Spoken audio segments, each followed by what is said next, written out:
Преодоление психологического барьера, дистанционное изучение государственного языка и работа через специальный веб-портал.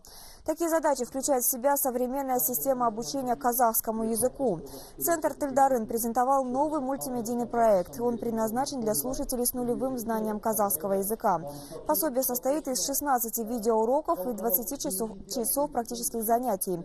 Помимо традиционных уроков, в программу включена интерактивная методика. Все обучение идет в группе из нескольких человек.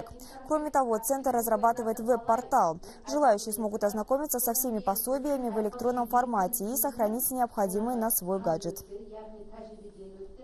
Цель нашего методического центра Тильдарын – это изучить все инновационные технологии и методики, их систематизировать и на основе наших казахстанских и зарубежных методик создать свою уникальную методику Тильдарын.